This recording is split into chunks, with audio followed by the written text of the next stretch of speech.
네, 자유한국당 비상대책위원회가 현역 의원 21명을 당협위원장 공모에서 배제하기로 하는 등 인적 쇄신을 전격 단행했습니다. 인적 쇄신의 폭이 예상보다 큰 만큼 당내 적잖은 후폭풍이 일고 있습니다. 두 분 전문가와 함께 정치권 소식 정리해 보도록 하겠습니다. 현근택 민주당 상근 부대변인, 장성호 건국대 행정대학원장 나와 계십니다. 어서 오세요. 네, 안녕하세요. 안녕하세요. 네, 먼저 자유한국당 이야기를 해봐야겠죠. 조강특위에서 인적 쇄신을 단행했습니다. 일단은 현역 의원 21명인데 이걸 두고 뭐 큰 폭이다 아니면 사실 현실적으로 그렇게 많은 폭이 아니다. 뭐 의견이 좀 엇갈리고 있는 것 같은데 큰 틀에서 좀 어떻게 평가하십니까? 일단 현역 의원이 21명이나 포함됐다는 면에서는 긍정적으로 평가할 수 있습니다. 예. 근데 그 내용을 보면요. 현재 이제 1심 재판 중이거나 기소된 분, 그다음에 이제 불출마 선언한 분들이 15에서 16분 정도 됩니다. 예. 그럼 실질적으로 이번에 어쨌든 그런 기소되거나 아니면 뭐 불출마한 분이 아는 분은 대여섯 명 정도 되거든요. 그렇다 보면 실질적으로 과연 얼마나 현실성이 있느냐. 그다음에 가장 중요한 거는 이분들이 차기에 이제 공천에 배제시키진 않았거든요. 그러면 앞으로 전당대회도 있는데 그 후에 혹시 사랑을 가지가 있는 거 아니냐라고 보겠지만 예. 그럼에도 불구하고 어쨌든 차찬 속의 태풍을 그칠 것으로 봤던 김병준 비대위에서 현역 의원을 20명 이상 어쨌든 그 당협위원장에서 배제했다는 거는 제가 보기에는 뭐 비대위로서 할 만큼 했다 이렇게 평가하고 싶습니다. 할 만큼 했다. 장 교수님은 어떻게 평가하십니까? 뭐 어떻게 보면은 고육지책이 아닌가 이렇게 봅니다. 정치는 보여주는 것 아니겠습니까? 실질적으로 한국당은 제1야당이기 때문에 국민들한테 보여줄 것이 없고 개인적으로 생각하면 박근혜 대통령이 탄핵될 시점에서 친박이 박근혜 대통령을 대통령으로 만든 것 아니겠습니까? 그렇기 때문에 그때 당시에 의원직 사퇴라든가 정계 은퇴라든가 이런 걸 저는 했어야 된다고 봅니다. 예. 과거에 안희정 패족선언 이런 것들이 친노에서 있었지 않았습니까? 그것이 10년 뒤에 다시 이제 화려하게 부활해서 지금 정권까지 잡았는데 마찬가지로 윤상현 의원은 오늘 패족이라고 이렇게 표현을 했지만 그러나 아쉬운 점은 있다. 제1야당으로서 박근혜 대통령을 지키지 못하고 정권이 실패한 그런 책임을 누군가는 졌어야 되는데 그런 것들이 못 지켜졌고 지금 현실적으로 여러 가지 선택지가 없어서 고민하는 흔적이 상당히 큰 것이 지금 조강특위 결과로 나온 것인데 예. 자, 21명이 지역위원장을 주지 않는다 하더라도 오히려 지역위원장 한국당 같은 경우는 보수 지형이 강한 지역에 공천하면 무조건 되는 것 아니겠습니까? 지역위원장 하지 않고 자기 지역구에서 그냥 평당으로 돌아다녀도 충분히 선거운동을 할 수가 있고 그렇기 때문에 과연 이런 것들이 실효성이 있을까? 저는 이것은 국민들한테 우리 한국당이 이만큼 이제라도 좀 뭐 21명의 이런 지역위원장을 탈락시키면서 새로운 대한정당으로서 출발하겠다 이런 선언적 의미지 이것이 앞으로 전대를 지나서 총선 국면에 가면 지역위원장이 무슨 큰 의미는 없습니다. 예. 그때 가서 그때 지도부가 그리고 공천관리위원장이라든가 이런 분들이 공천을 결정하는 거 아니겠습니까? 그렇기 때문에 당으로서는 무언가를 국민들한테 이제는 내보여야 되는데 그런 것들이 없다 보니까 고육지책으로 이런 모습을 보였고 이래서 지역위원장 탈락 명단, 배제 명단을 발표했다고 봅니다.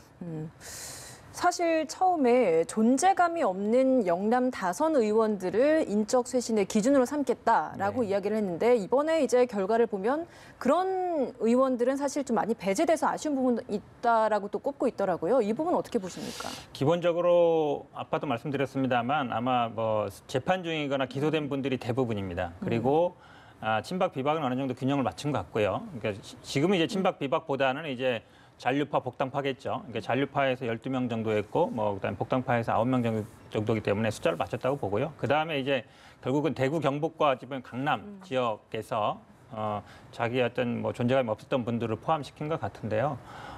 그럼에도 불구하고 지금 말씀하신 것처럼 이 부분이 과연 앞으로 향후 총선에까지 얼마나 영향을 미치겠느냐. 당장 제가 보기에는 아마 전당대회에서 과연 얼마나 영향을 미칠 것인가. 전당대회에서 과연 누가 이제 어찌 보면 당대표가 되는가에 따라 가지고 영향이 달라질 거 보고요. 아마 이번에 그 이제 원내대표 당선되신 나경원 대표 같은 거 굉장히 이제 곤란한 입장인 것 같아요. 왜냐하면 어쨌든 이제 잔류파들의 지지를 받아서 원내대표 당선이 됐는데 뭔가 좀 지켜주길 바랬는데 물론 뭐 몇 시간 버티긴 했습니다만 결국적으로는 수용을 했거든요. 그날 예를 들어서 만약에 바랬다 그러면 뭐 못하겠다든지 좀 버티다가 한 게 아니라 투표를 또 했죠. 그렇죠. 그냥 예. 여기서 어쨌든 그래도 이게 정치라는 게 당장 뭐 표결을 하는 게 아니라 한 사람이라도 만약에 원내대표가 끝까지 못하겠다 이랬으면 예. 그래도 뭐 어떻게 방법이 있을지 모르겠는데 몇 시간 만에 그래도 백기를 든 거나 마찬가지거든요. 그렇게 본다 그러면 친박 입장에서는 친박이란 말은 안 쓰겠습니다. 그러니까 잔류파 입장에서는 약간 서운할 수 있다. 그렇게 봅니다. 계속 같은 질문일 수도 있겠습니다만 사실 이 결과 말씀하신 것처럼 기소된 의원이나 먼저 앞서 불출마 선언을 한 의원까지 포함됐기 때문에 6명밖에 현역 의원 6명밖에 포함된 게 아니지 않냐라는 비판적 시각도 있는데 대표적인 인물이 사실 김무성 의원이잖아요. 네. 이미 이제 자기 출마하지 않겠다라는 의사를 표명했음에도 불구하고 이렇게 포함시킨 이유는 어디에 있다라고 보십니까?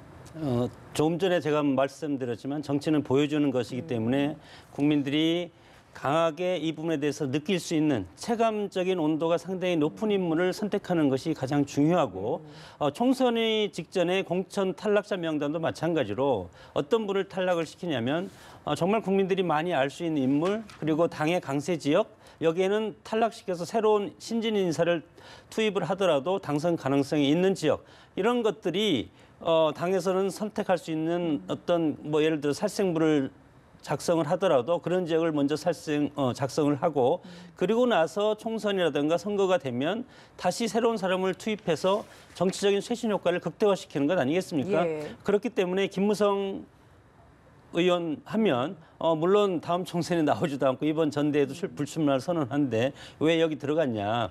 그러나 이번에 이런 조직강화 특별위에서 하는 인선의 원칙이 지난 박근혜 정권에 있어서 여러 가지 탈당 전력이 있거나 그런 데는 피하러 갈 수 없는 것 아니겠습니까? 예. 그렇기 때문에 윤상인이라든가 최경환, 김무성 이런 상징적인 인물을 김용태 사무총장도 여기 들어갔지 않았습니까? 이렇게 들어간 것은 자 이렇게 우리가 진정성 있게 국민들한테 지금 선거 기간은 아니지만 쇄신의 모습을 보였다. 그런 것들을 일단은 국민들한테 얻고 싶은 그런 당의 마음이 있을 거라고 봅니다. 예, 어쨌든 이 명단에 포함된 의원들은 반발이 있고 또 일부 수용하는 의원들도 있는 것 같은데 수용하는 의원들 보면 김용태, 윤상현 의원 이 두 사람이 좀 네네. 대표적이거든요. 근데 일단은 이 둘은 대표적인 친박 혹은 비박 의원들인데 그렇죠. 이들이 이런 수용 의사를 밝혔다는 건 어떤 의미라고 좀 해석을 해봐야 되겠습니까? 일단 저는 김용태 의원 같은 경우는 평가하고 싶습니다. 본인이 일단 조강특위 위원장이 있고 그럼에도 불구하고 본인은 사무총장이죠. 그렇죠. 예. 사무총장이면서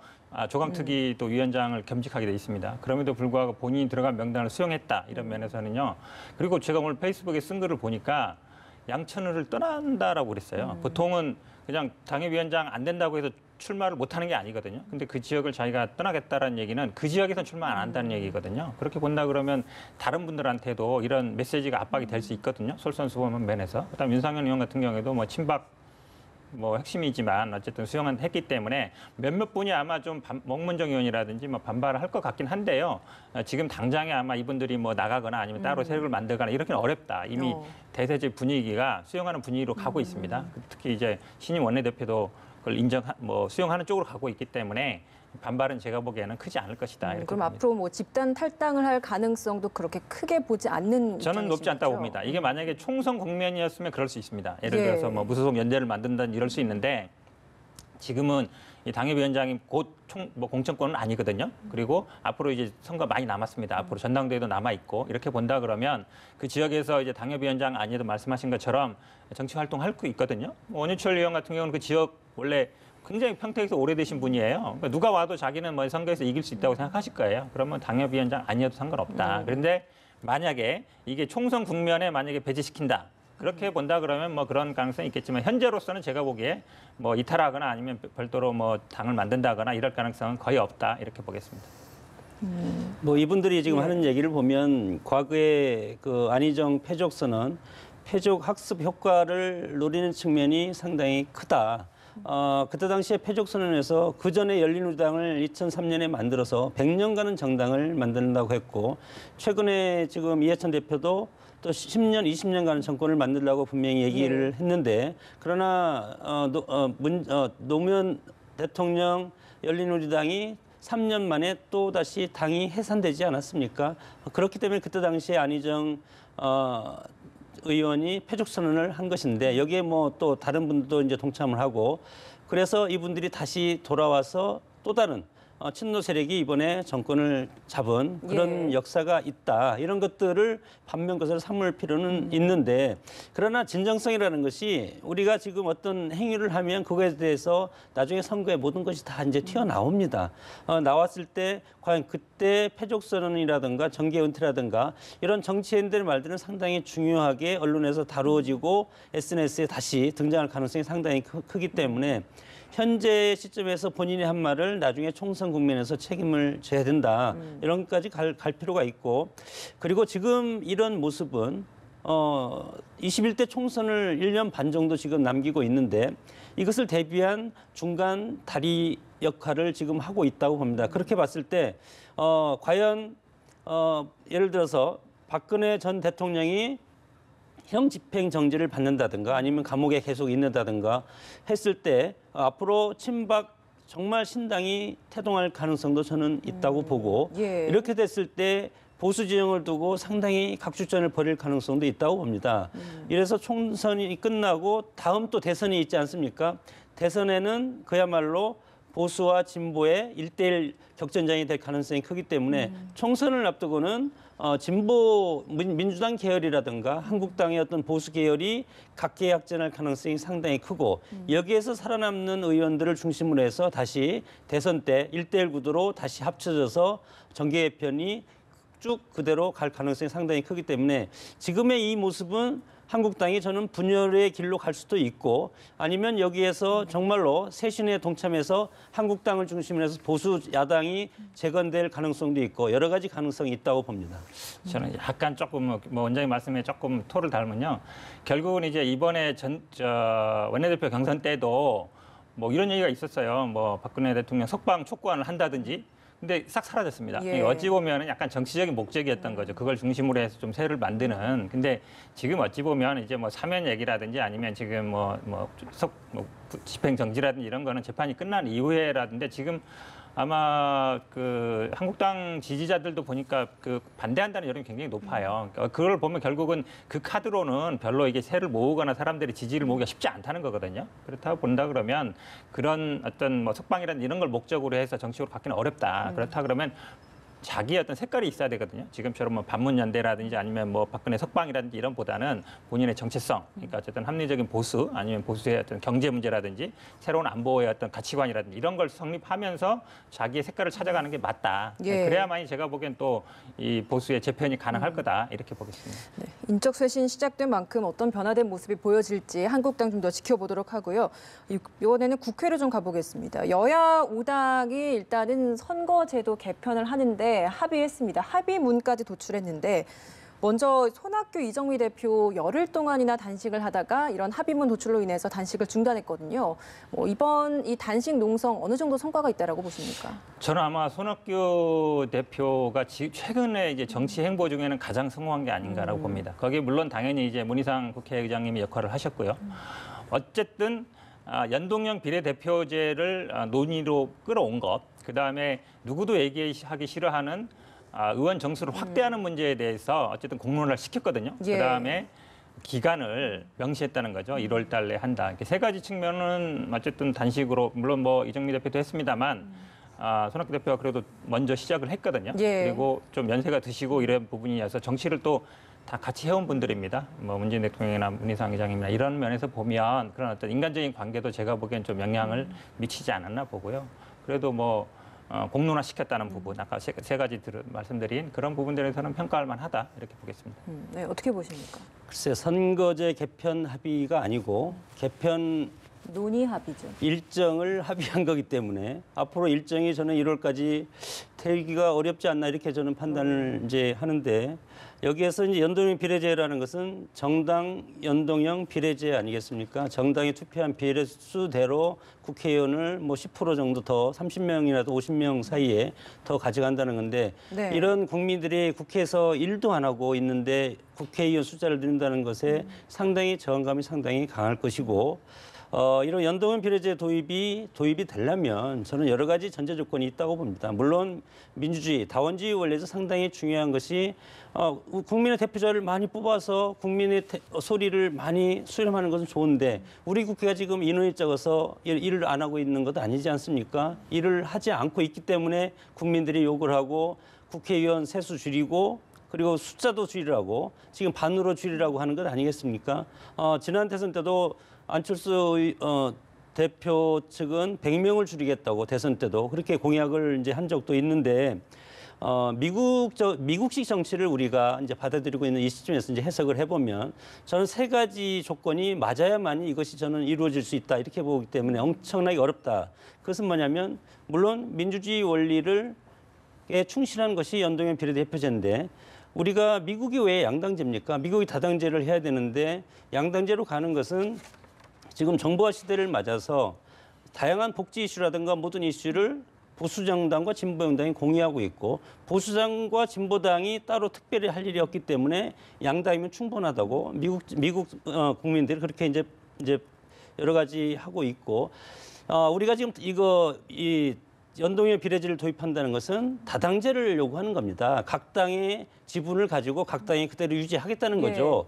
이런 것은 어떻게 보면 역설적으로 보면 이것이 어떻게 보면은 계파 정치를 고착화시킬 위험이 상당히 큰 이런 위험성이 도사리고 있고 물론 여기에는 민주적인 원리도 있지만 이런 부작용도 있을 수 있고 두 번째는 내부적으로 우리가 남북 문제라는 분단 이데올로기에 극복할 수가 없지 않습니까? 현재는 통일이 아직 돼 있지 않고 북한 핵 문제가 상당히 중요하기 때문에 이런 변수라든가 지역주의 변수가 상당히 크다. 이런 상황에서 과연 이런 다당제가 우리 현실에서 과연 올바르게 적용될 수 있을 것인가? 저는 두 번째 염려가 이렇게 되는 것이고 세 번째는 헌법적인 틀에서 이제 이것을 살펴보면 우리는 강력한 제왕적 대통령제를 추진하고 있고 제왕적 대통령제는 여러 가지 다원성보다도 분단의 이데올로기를 극복할 수 있는 대통령한테 막강한 힘을 주는 그렇기 때문에 물론 한국당에서 이런 것을 이제 제기를 했지만 헌법적 구조를 저는 바꾸고 예를 들어서 내각제로 바꿔서 연동형 비례제로 해서 다당제로 간다면 이것은 충분히 가능하다. 왜냐하면 다수당이 정당과 당정이 다시 모여서 하나의 어떤 정당의 수상을 내세워서 정치를 하면 되니까. 그러나 대통령제 국가에서 물론 국민의 다양한 어떤 이슈를 수용한다는 그런 측면도 있지만 이런 것들은 헌법적 구조랑 저는 같이 가야 되기 때문에 1월 달에 이것을 하기에는 상당히 시간적으로 촉박하고 국민들이 이거에 대한 이해하거나 이것에 대한 합의하기가 정치권의 합의하기가 상당히 어렵다. 그래서 정치인들이 너무 쉽게 1월까지 해서 단식하고 이런 것은 저는 좀 어려운 그런 상황이라고 봅니다. 일단 큰 틀에서 뭐 양당제, 다당제 이 부분에 있어서 문제를 제기해 주시고 사실 뭐 지금 이루어지고 있는 다당제보다는 양당제가 더 적합하다라고 이야기를 해주신 것 같은데 이 부분에 대해서는 좀 어떻게 보십니까? 기본적으로 이제 원장님 말씀 중에 그러니까 결국 연동형 비례대표제라는 건 다당제를 전제로 한 것이고 다당제라는 거는 연립 정권이 수립할 수 있어야 된다. 연립 정권이라는 게 결국은 내각제거든요. 그러니까 1당과 2당이 물론 합칠 수도 있지만 1당과 3당, 1당과 4당이라도 연대해서 과반이 되면 결국은 정권을 잡을 수 있는 그게 결국 내각제지 않습니까? 근데 대통령제와 다당제는 안 맞는 건 맞습니다. 기본적으로 왜냐하면 대통령제 권력을 차지하는 게 여당이 되고 그러면 다수당이 되면 기본적으로 여소야대 구도가 되게 돼 있습니다. 그런데 그럼에도 불구하고 이 연동형 비례대표제는 그동안 굉장히 오랫동안 논의가 있었던 거거든요. 그런 면에서 뭐 그다음에 특히 이제 중요한 부분이 이제 호남에서 지금 어쨌든 한국당 아니면 영남에서 민주당 아니면 뭐 충청도에서 다른 당 어찌 보면 이제 우리나라가 어찌 보면 망곡적인 지역 구도가 돼 있는데 그런 부분을 많이 완화시킬 수 있는 제도는 맞습니다. 근데 지금 저는 그 부분은 이제 동의하는데요. 이제 두 번째 부분 인원수를 줄이는 거에 대해서 오히려 지난번에 저는 오히려 그게 약간 포퓰리즘이라고 봐요. 우리나라 지금 현재 보면은 국회의원 1인당 인구가 한 17만 명 정도 됩니다. 강원도 같은 경우에는 5개 군 시군이 한 분 국회의원 정도도 있어요. 근데 지금 다른 OECD 평균이 한 7, 8만 정도 되는데요. 그러면 우리나라보다 대표성이 그러니까 2배 정도 되는 겁니다. 우리나라가. 그렇게 본다 그러면 국회의원이 일을 하면 됩니다. 실제로 국회의원 50명 늘려도 예산이 만약에 뭐 500억 늘어난다 그러면 실제로 저는 5천억 이상의 예산도 절감시킬 수 있습니다. 예산을 감시하는 역할을 하는 거니까요. 그래서 역할을 찾으면 된다. 그리고 지금 대략적으로 100% 합의는 아닙니다만 약간 늘리는데 물론 300명 정원으로 하는 것도 있습니다만 지금 330명, 360명 여러 가지 얘기가 나오고 있거든요. 예. 그래서 단순하게 지금 하는 일이 없기 때문에 인원을 줄여야 된다 이런 얘기보다는 국회 역할을 찾고 예산 범위 내에서 예산을 좀 줄인다든지 방법으로 해서 대표성과 비례성을 높이는 방향으로 찾아가는 게 저는 좀 맞지 않냐. 지금 시기에는 그럴 때가 됐다고 봅니다. 예, 알겠습니다. 오늘 두 분 말씀 여기서 마무리 짓도록 하겠습니다. 현균택 민주당 상근 부대변인 장성호 건국대 행정대학원장이었습니다. 고맙습니다.